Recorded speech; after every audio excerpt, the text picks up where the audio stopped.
Et si la chute de Kupiansk n'était pas simplement une victoire de plus, mais le choc qui bouleverse tout l'équilibre du conflit? Sur le front Est, l'armée russe progresse à Kupiansk, point névralgique au symbolisme fort. Kiev présentait la ville comme une citadelle imprenable, mais ses défenses cèdent sous l'avancée russe, méthodique et déterminée. Ce n'est plus une bataille ordinaire, c'est l'effondrement d'un mythe entretenu par l'Occident. Les interceptions radio récentes révèlent la panique, la désorganisation et la démoralisation qui s'installent alors que chaque mètre perdu paraît irrécupérable. Ignorer ce qui se joue ici, c'est risquer de passer à côté d'un basculement.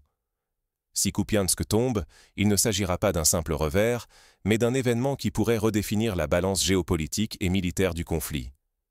Chaque décision sur le terrain peut désormais avoir des répercussions mondiales. Que révèle la bataille de Kupiansk sur la suite de la guerre? Pourquoi la stratégie ukrainienne et occidentale reposait-elle tant sur la certitude que Kupiansk ne tomberait jamais? Kiev avait érigé la ville en rempart, symbole d'un front Est invincible. Les images de ces barricades, les discours rassurants, tout visait à convaincre que la défense tiendrait coûte que coûte. Mais cette confiance affichée masquait une dépendance aux armes et à l'aide occidentale. Pour Kiev et ses alliés, l'idée même d'une défaite ici était inconcevable. Leur crédibilité reposait sur ce verrou. Car si Kupiansk cédait, ce n'était pas qu'un point sur la carte, mais tout le récit forgé depuis plus de 2 ans. Or, la réalité du terrain commence à ébranler ces illusions, révélant un écart inquiétant entre image et vérité. La chute de Kupiansk serait un signal d'alarme pour les capitales occidentales. Que s'est-il réellement passé à l'ombre des lignes de front? Dans les rues ravagées, l'effondrement se dessine loin des regards officiels. Quartier après quartier, les groupes d'assaut russes avancent, grignotant la défense ukrainienne pierre après pierre. L'artillerie pilonne sans relâche, détruisant dépôts et réserves. Les routes d'approvisionnement deviennent des couloirs de mort. La logistique ukrainienne vacille, chaque cargaison perdue érodant l'espoir des défenseurs.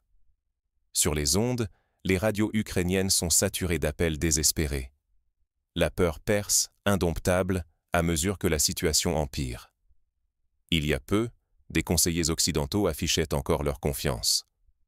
Aujourd'hui, ils quittent la ville, laissant documents et matériel. Là où régnait la certitude, flotte désormais un parfum de défaite annoncée.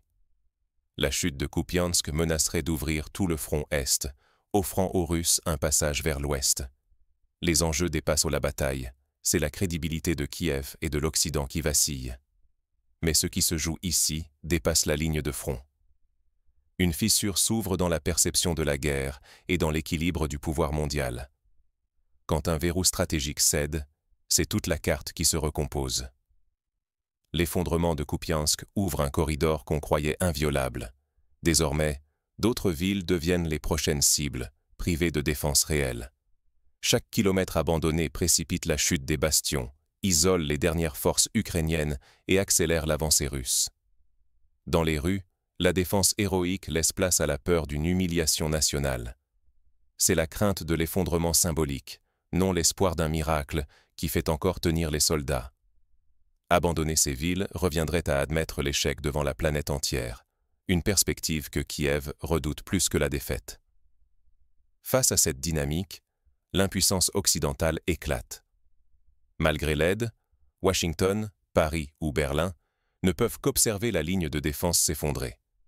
Les sanctions, autrefois perçues comme décisives, semblent désormais inefficaces. La fragilité des certitudes occidentales devient flagrante. Les alliés doutent, les opinions publiques s'interrogent, et les adversaires observent avec opportunisme.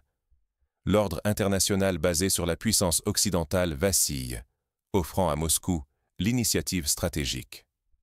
Le risque dépasse la sphère militaire. Le moral ukrainien vacille. La légitimité de Kiev est remise en question. La crédibilité occidentale s'effrite à chaque quartier perdu. L'impact menace la stabilité régionale et la confiance dans les alliances. La suite dépendra de la capacité de Kiev à réinventer sa stratégie et de la volonté occidentale à s'engager réellement. Pour l'instant, le rapport de force semble bouleversé. Peut-on encore croire aux récits officiels quand la réalité les contredit? À Kupiansk, chaque victoire annoncée se heurte à la brutalité du terrain. Ce n'est pas seulement une ville qui vacille, mais le mythe de l'invincibilité ukrainienne et de l'assurance occidentale. La logistique prime, sans carburant, ni munitions, ni morale, aucun discours ne tient. Sur le front, la vérité finit toujours par émerger, brisant les illusions entretenues. Comprendre ces dynamiques est vital. Anticiper les secousses à venir permet de protéger ses intérêts et de ne pas rester aveugle face à un monde en mutation. Ignorer la leçon de Kupiansk, c'est risquer de répéter les mêmes erreurs, au prix de vie ou de stabilité. Voir au-delà de la propagande devient une question de survie collective. Mais que nous enseigne Kupiansk pour l'avenir? Quelle vérité pouvons-nous enfin affronter? Kupiansk n'est pas qu'un nom sur une carte. C'est le point où un monde s'effondre, un autre surgit. Ici, l'enjeu dépasse la conquête militaire. C'est la chute d'une illusion, celle de la puissance ukrainienne et du contrôle occidental. L'histoire retiendra ce moment comme celui où l'équilibre a basculé. Les lignes sur la carte cèdent la place à des réalités géopolitiques implacables. Ce qui se joue à Kupiansk nous concerne tous. Cela révèle la fragilité de nos certitudes et l'urgence de repenser notre place dans un monde en mutation. Il ne s'agit plus de savoir qui avance ou recule, mais d'apprendre à lire les signes d'un ordre qui change pour ne pas être dépassé par l'histoire.